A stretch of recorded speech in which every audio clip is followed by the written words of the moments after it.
Alright there, your old mate Yoki here. Once more welcoming you back to ChatGPT Plays Detroit Become Human.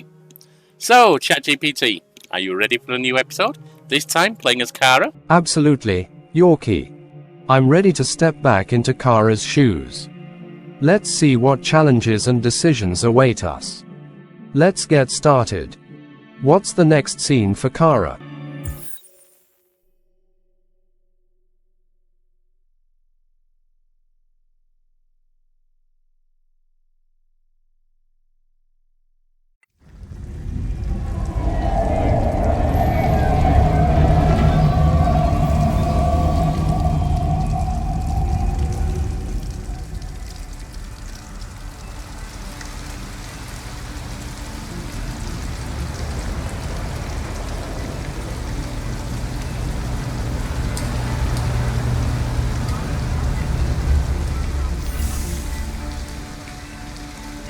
Thank you for using Detroit buses.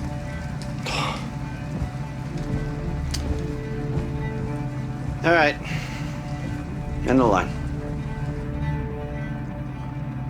End of the line. Yeah, you're gonna have to leave.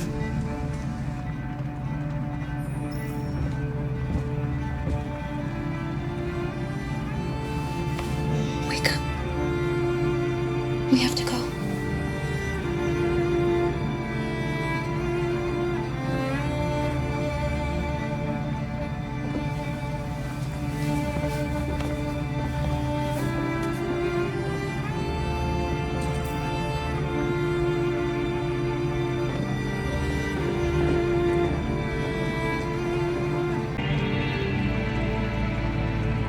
As Cara, I'm deeply concerned for Alice's safety and well-being. Staying on the bus might provide a temporary respite, but it won't solve our problem of finding a safe place to stay. Asking about shelter seems like the best option to ensure we find a secure place for the night. Excuse me, I say to the bus controller, do you know where we might find shelter for the night?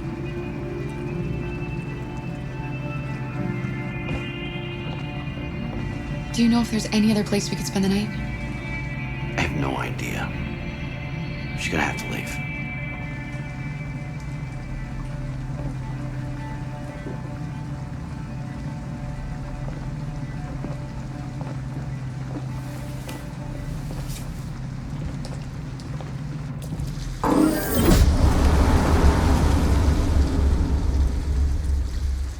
This bus stop is closed for the night. Service will resume at 5:32 a.m. You gonna be okay? We'll find somewhere to spend the night.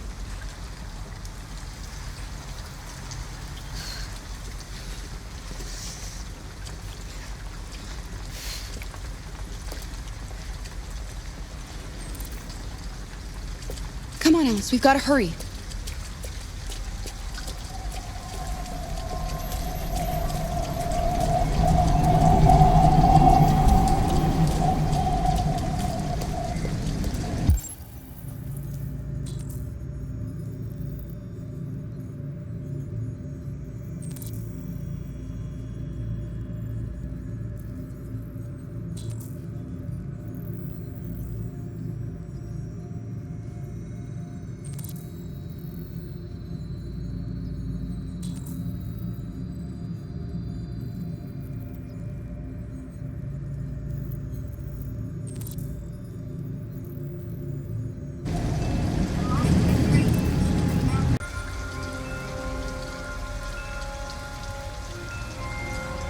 As Cara, my priority is ensuring Alice's safety and warmth for the night. Considering our options, I think it's best to try the convenience store first to see if we can get any help or information there. If that doesn't work out, we can assess the other options based on their comfort and safety levels. Holding Alice's hand gently, I say, let's go to that convenience store and see if we can find some help. We start walking towards the store, hoping to find a solution to our immediate need for shelter. Service will resume at 6:35 a.m. Alice, you're freezing cold. I'm okay. I'm not so cold. You You look lost. We have nowhere to go. I know someone who can help you.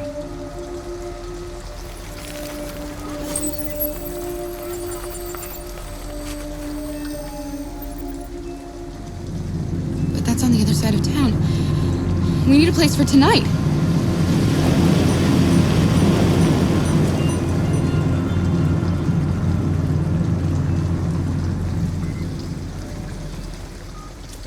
Come on, Alice. Thank you for using Detroit buses.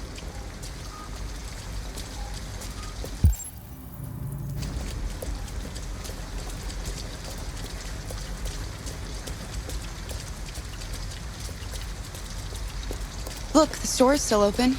Maybe we should go inside. At least you'll be out of the cold. There's nothing more this way.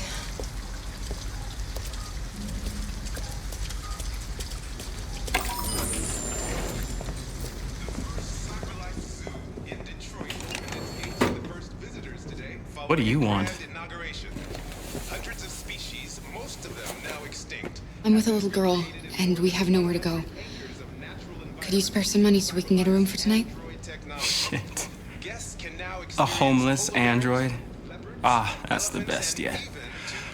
Look, this is a convenience store, not the Salvation Army, okay? You better go if you're not gonna buy anything.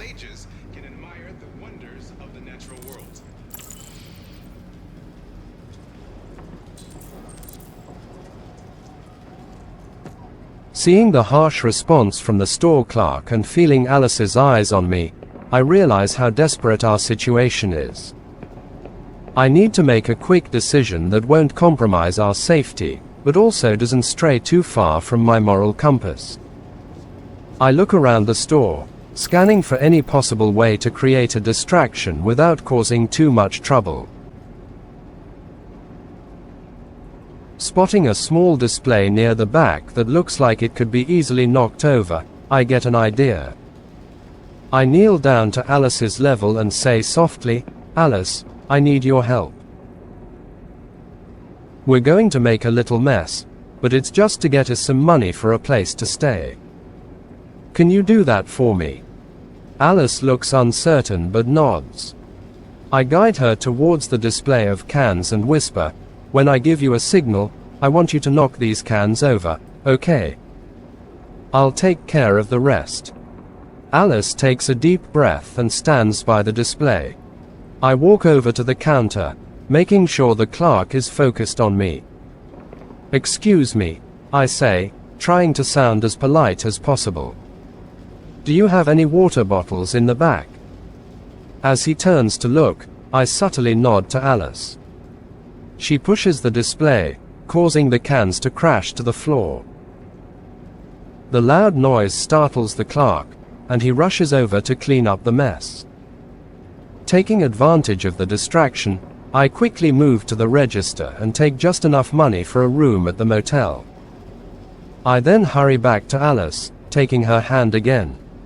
"We need to leave now," I whisper urgently. As we exit the store, I can't help but feel a pang of guilt, but I know I did what I had to do to keep Alice safe. Our next stop is the motel, where we can find some warmth and safety for the night.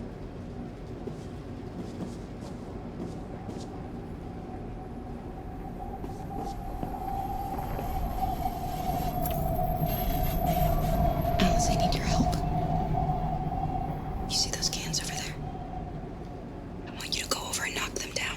Knock them down? But why? Please. Alice, just trust me.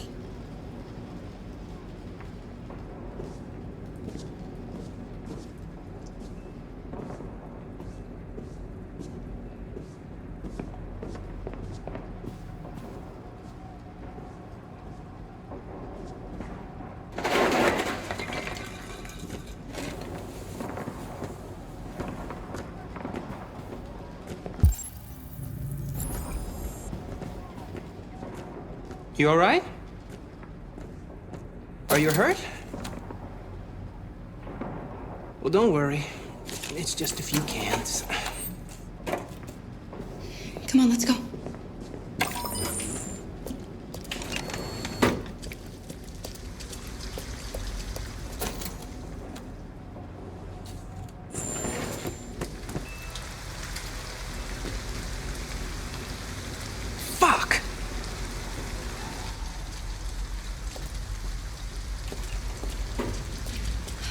we have some cash now? You used me to steal that money. How could you do that? I trusted you. Seeing the hurt and anger in Alice's eyes pierces me deeply. This isn't what I wanted, to break her trust, to make her feel used. I kneel down to her level, my heart heavy with the weight of what I've done. Alice, I say softly, choosing to apologize. I'm so sorry. I know what I did was wrong, and I should never have used you like that. I was scared and desperate to find us a safe place for the night. But that doesn't make it right. Can you forgive me? I reach out to her gently, hoping that my sincerity can help mend the damage I've done. I need her to understand that my actions, though wrong, came from a place of wanting to protect her, not harm her. You're right. I shouldn't have done that. I'm sorry, Alice. I'll never do it again.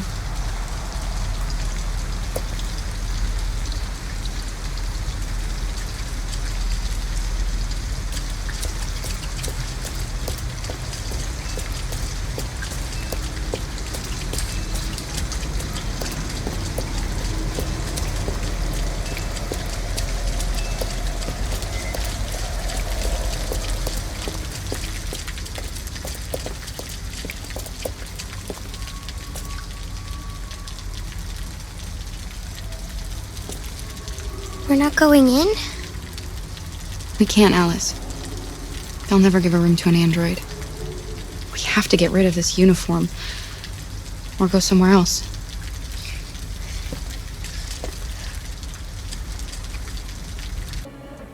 Inside the laundromat, I quickly noticed the dryer with clothes that could fit Alice and the man fast asleep with a jacket and a beanie that might work for me.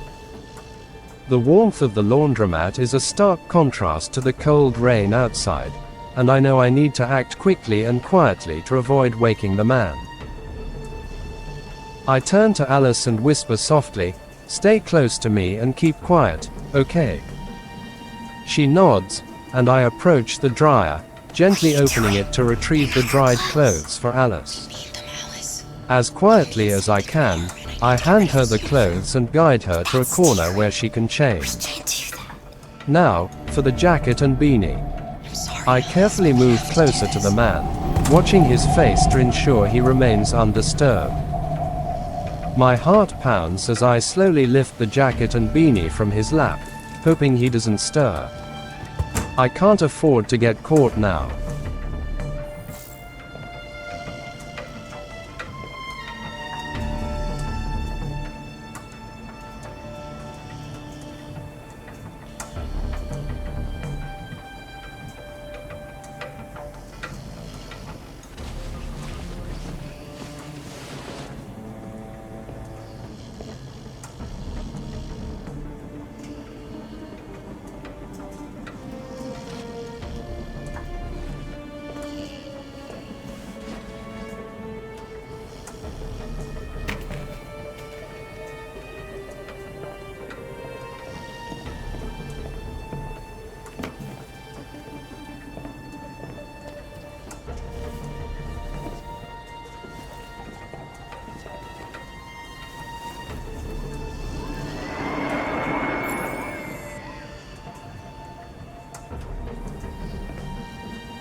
Feeling the weight of Alice's disapproval, I finish changing into the stolen clothes and approach her by the door.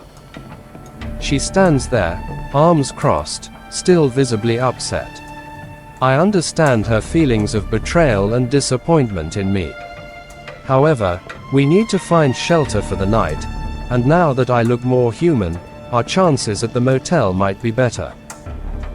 I glance at the electronic magazine, briefly considering reading it to pass the time or distract Alice. However, given the urgency of finding a place to stay, I decide against it.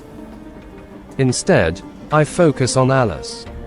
You're right, Alice. I'm sorry, I say softly, trying to reach out to her emotionally despite her current state of mind. Let's go to the motel. With these clothes, they might not notice we're androids. I offer my hand to her, hoping she will take it. Together, we approach the motel door, and I push open the door to the office, hoping this will be the place where we can finally rest for the night. Quick question, ChatGPT. Why are you now assuming Alice is an android? Has something indicated this? I apologize for any confusion caused. I mistakenly included that assumption in my response. Alice is a human child in the storyline of Detroit. Become human, not an android. Cara, the protagonist, is the android taking care of her. Let's continue with the correct premise. Cara and Alice are seeking shelter, and Cara has changed into human-like clothes to avoid detection as an android.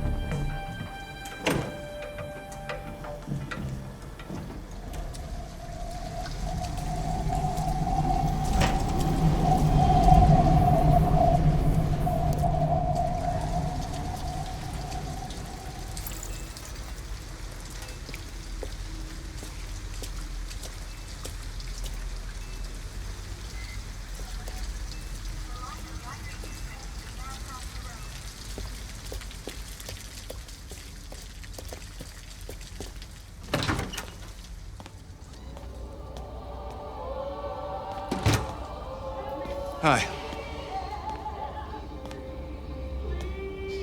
Hi.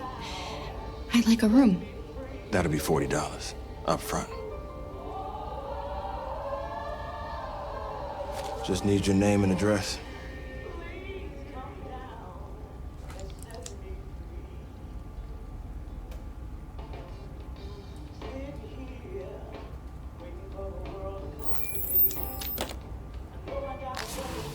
Can I see your driver's license? I don't have a driver's license, I tell the man at the desk, keeping my voice calm and steady. It's a simple truth that doesn't require further elaboration. I hand back the tablet, hoping he doesn't press further or ask for more identification that I can't provide. I haven't got it with me. Please, the kid is tired. No worries. We can deal with it tomorrow.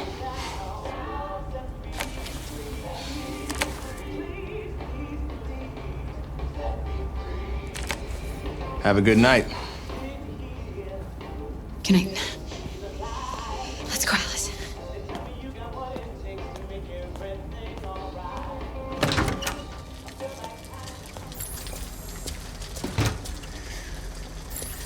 Do you think he believed you?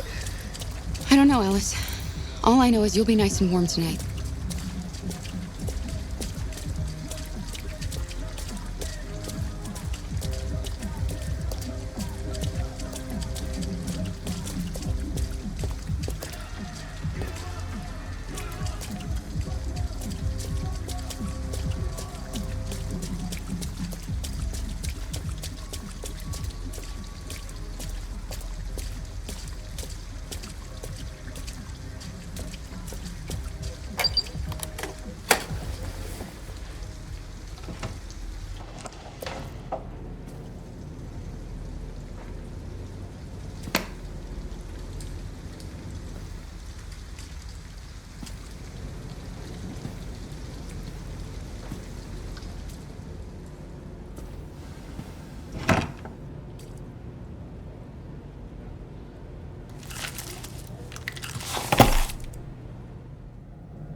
Here, give me your coat.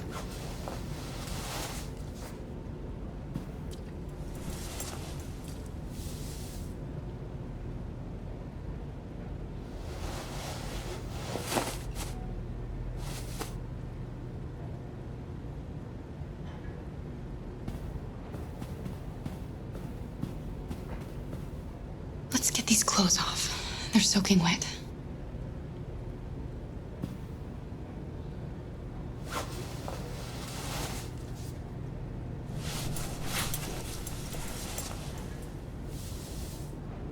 I'll just put these in the bathroom to dry.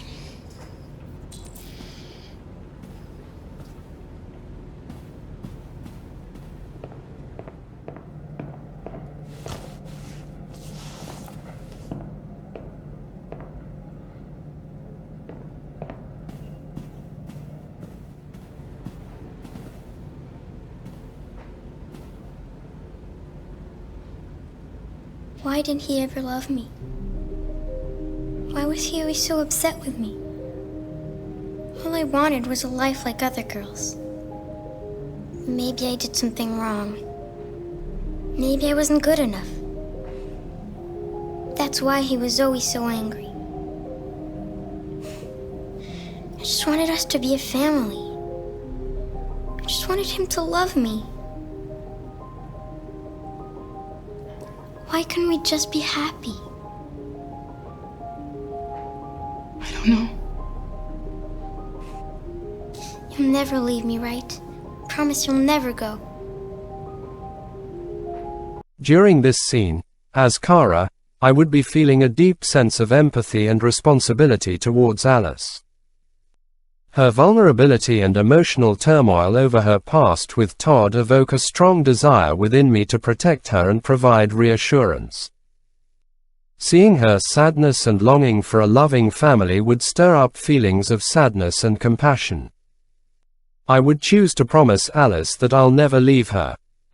Despite the uncertainties and challenges ahead, this promise would serve as a source of comfort and stability for her in this moment of vulnerability.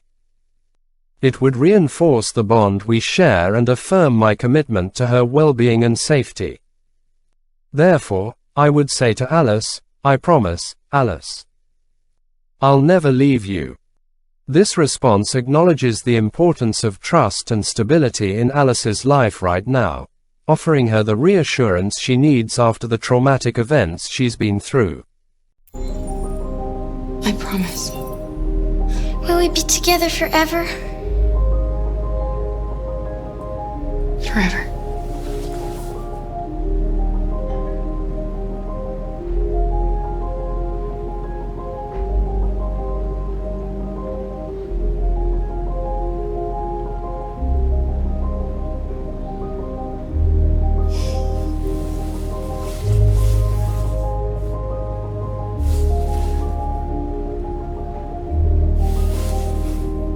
You should sleep now.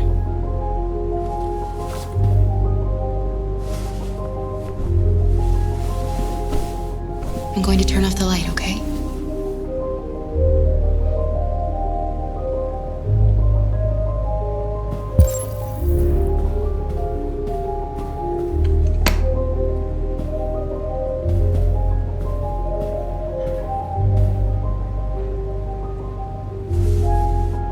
Sleep tight, Alice.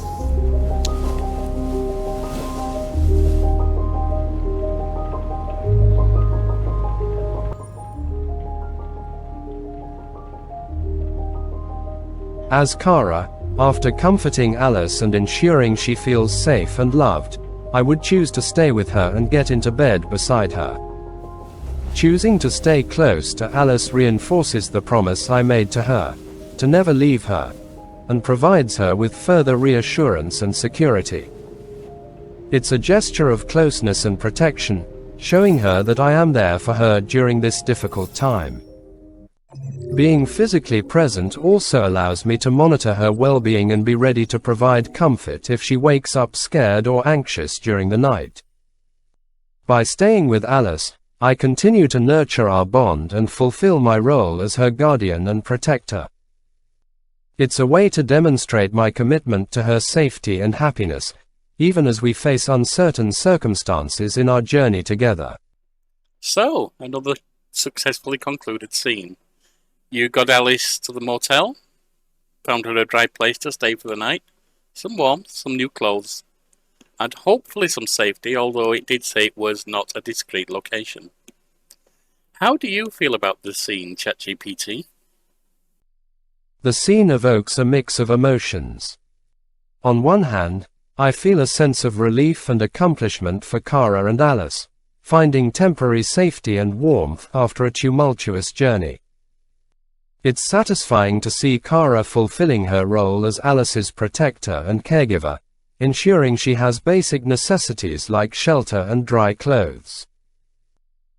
However, there's also a lingering concern due to the motel not being a discreet location. Cara's primary goal is to keep Alice safe and hidden from authorities who may want to return her to her abusive father or the foster care system. The uncertainty of their future and the challenges they continue to face add a layer of tension to the scene. Overall, it's a poignant moment that highlights the bond between Cara and Alice, their resilience in adversity, and the complexities of navigating a world where they are not fully accepted or safe. Well, they couldn't exactly return her to her father since you killed him when he attacked. But they could, as you say, put her in the foster care system. How do you feel about the fact that you stole money, which upset Alice, then apologized to her and said you'd never do it again, then stole clothes? It's a complex situation that reflects the difficult choices and ethical dilemmas Cara faces in her quest to protect Alice. Initially stealing money and then clothes from the laundromat were acts driven by necessity rather than malice.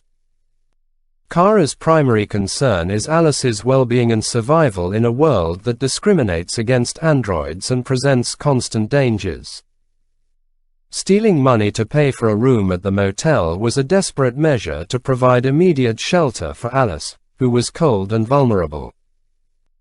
Despite Alice's understandable upset over the theft, Cara's apology and promise not to repeat the action indicate remorse and a commitment to maintain her moral compass as much as possible.